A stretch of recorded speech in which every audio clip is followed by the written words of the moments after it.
Hey internet friends, welcome back to the channel. My name's Kevin Griffiths, this is Griffiths Garage, and I'm on a quest to build an 8-second all-motor streetcar.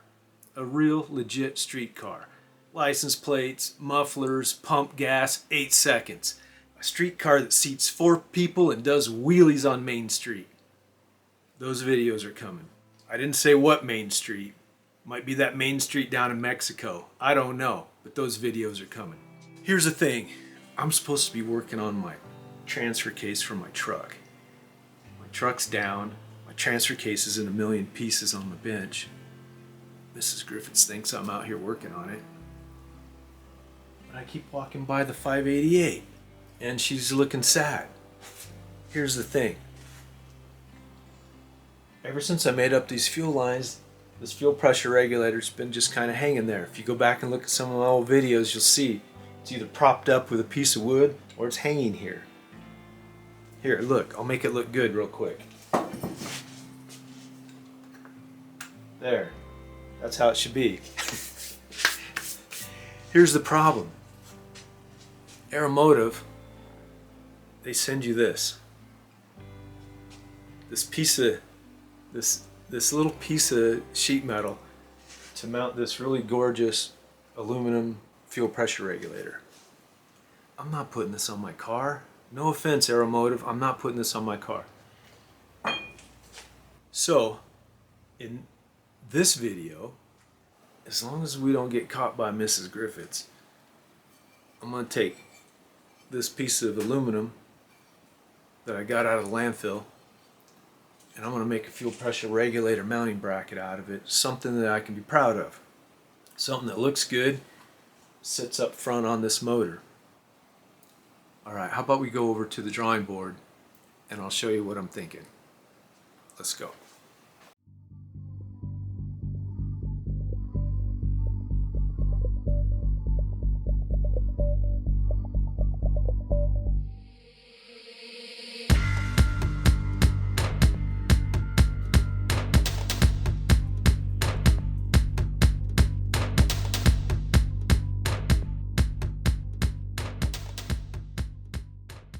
Here we are, the Icon Forged Pistons drawing board. I like saying that, it's fun. Okay, this is looking at the front of the intake manifold. This is a quick little sketch of what I anticipate this bracket looking like. It's just that angled aluminum piece. It's going to nest on the top flange of the intake plenum. I'm going to remove the 3 button head Allen screws, and that's what we're going to use to mount this thing. And then I'll cut a couple of bevels on it and then throw a couple lightning holes in it, sand it up, make it look good, and we won't spend a dime doing it. I think that's the best part of it. That's what goes back to old school hot rod building. You don't just open a catalog and pick the next shiny thing and then go to work and make the money to buy the shiny thing. You can skip all that. Collect a few materials here and there in your travels. Say, oh, there's a piece of aluminum sitting there. That ain't going in the dumpster. Throw it under your workbench. You never know when you need that piece of aluminum to make that bracket. These same techniques apply to every single bracket that's on the car. I mean, if you think about it, you only got to learn how to do this kind of stuff once. You develop the skills to build something like this, and then you apply it to all kinds of, this is throttle linkage, it's transmission linkages, it's mounting your fuel pumps, it's your radiator core support, everything, your shifter, it's all bracketry. Save these chunks of aluminum and whittle it into something fancy, and you'll be surprised how good it looks. And there's nothing cooler than clicking this thing off downtown. Somebody walks up like, damn, that's a nice bracket. Where'd you get that? I made that. I made that feels a hell of a lot better than I got it from Jegs. You don't want to be buying brackets? Make that stuff. Alright, let's go make it.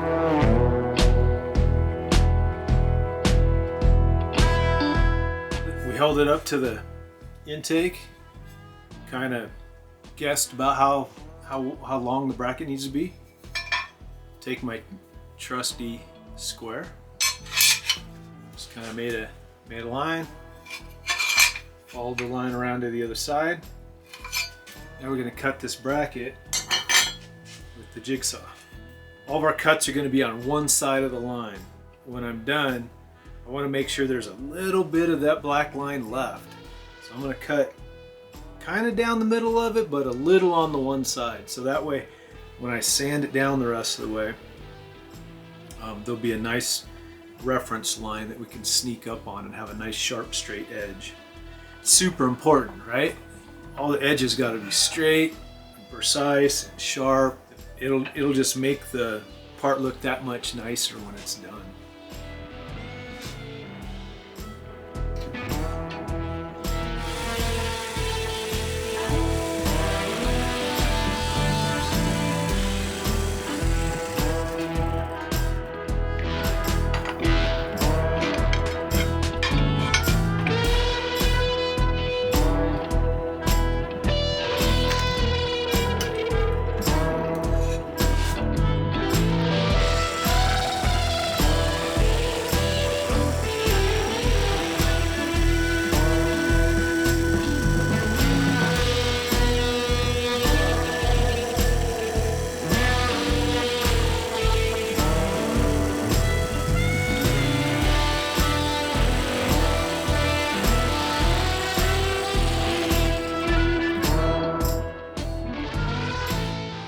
Okay, here's what I'm going to do.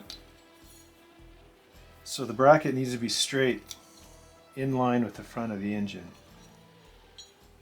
But because the carburetors are twisted, this bracket is going to have an angle cut on it. It's going to be like that. I'm going to line this face up like this. I'm going to line this up with the front of the engine. And this straight edge in line with the carb spacer. I can sit here and adjust this a little bit. So I'm going to look straight down on it to make sure that our new bracket is straight. So I'm going to hold everything in place like that.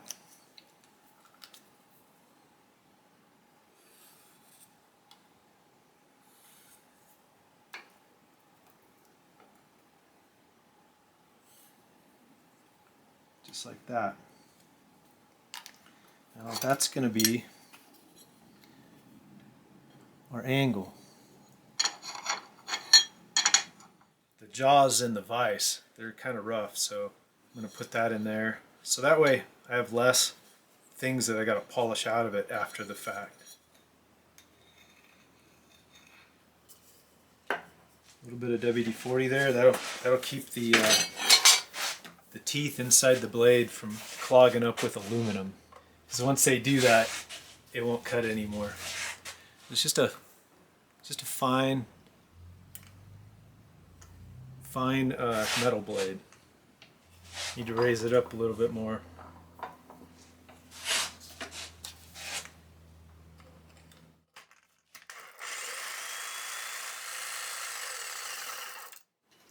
A little extra WD.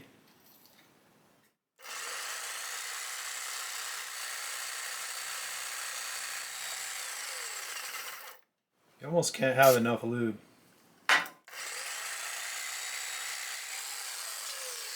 Okay, see how crooked it is? It's not even straight. We're going to fix that later. Now we're going to come back, put these 45s on here.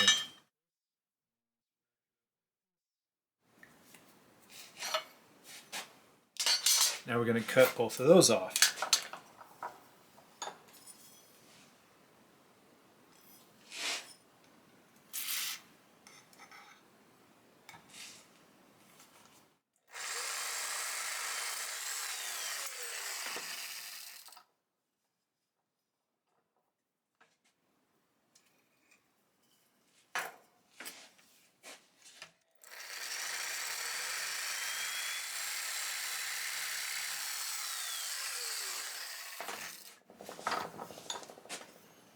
Okay, it's starting to look like the drawing. I think what we'll do now is we'll put the mounting holes in it. Actually, you know what I'm going to do next is I'm going to go ahead and straighten everything out.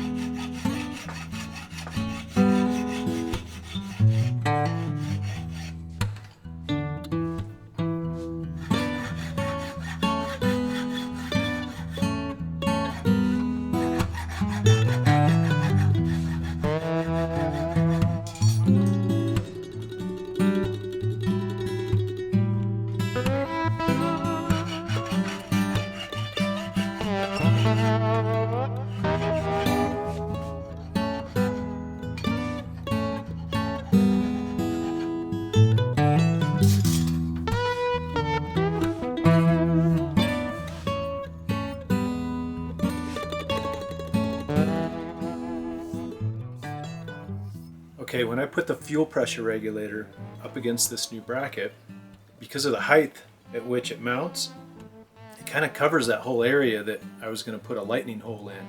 So I'm not quite sure how I'm going to do that yet. But the next thing I'm going to do is figure out the holes that I need to put in it for the fuel pressure regulator. And the way I'm going to do it is I'm going to take the original bracket, I'm going to put it on top of this, transfer the holes onto our new bracket. So I'm just going to put them in the center. You might notice that I haven't measured a single thing, and a lot of times I build stuff this way, where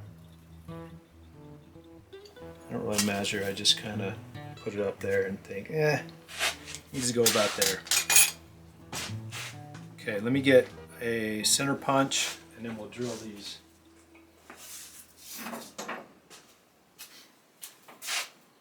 I mean, I could have clamped this thing in place, got out my transfer punches, put some really precise holes in it. That's okay. It's probably going to be, the hole's going to be a little bit bigger anyways.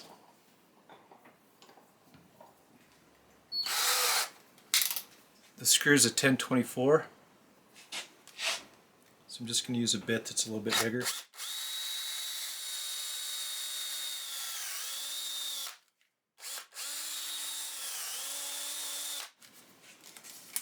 About like that.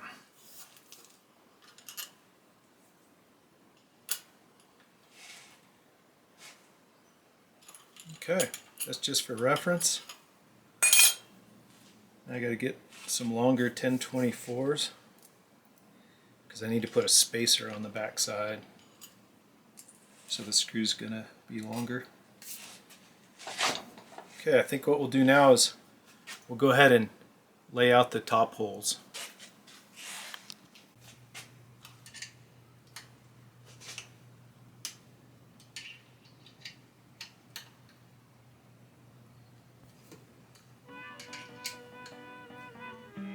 Years ago I was watching an episode of Street Outlaws, and I think it was like one of the first times that they went down to Memphis.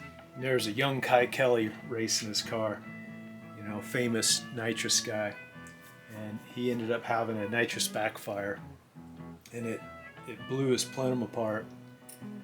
And to get the car down the track, they siliconed the manifold back together and then crimped everything down with vice grips. It was pretty crazy.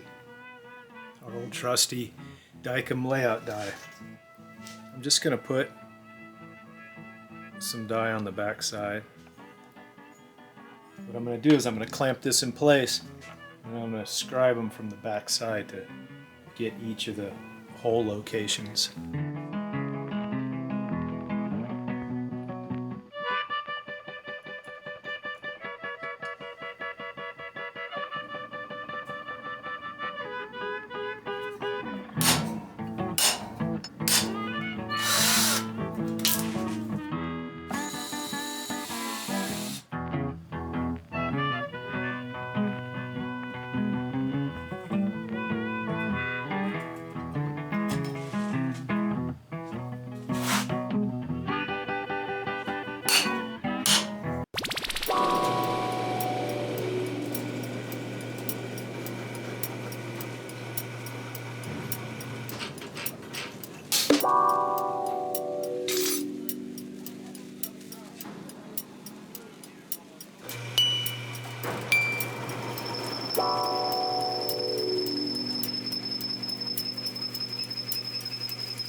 I'm going to line straight edge up against this flange because I want my hole to be in the center of this flange this way.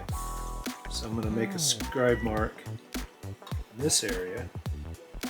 I'm just going to look down on it,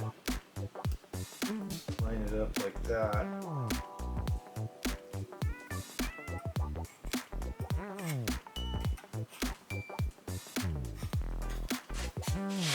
So now I want my hole between this line and this edge right here in the center.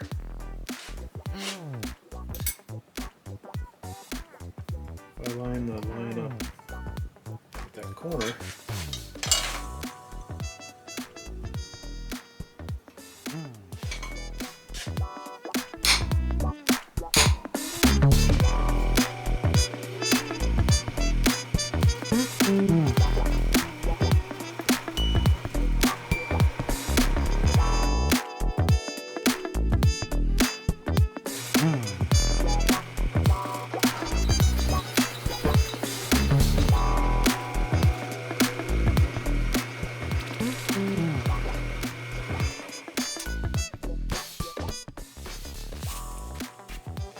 Alright, so I've just been taking this 220 paper to it,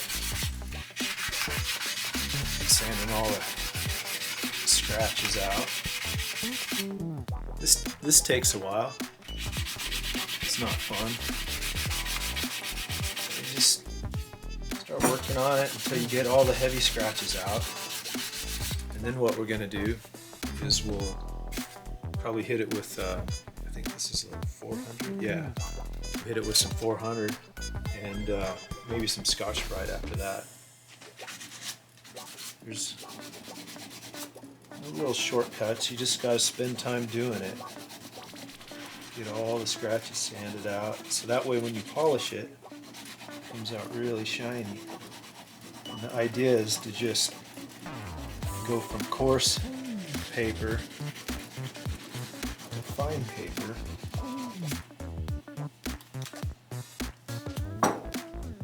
Coarse paper is supposed to get all the heavy scratches out, and the fine paper gets the scratches from the coarse paper out. Then we'll hit it with some rouge. So, I mean, it's getting there. It's just going to take time. It's going to set up on the motor like that. See how it goes. Alright, we're going to use one of these little jewels. It's kind of nice because it's just like Scotch-Brite ball.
There's another video.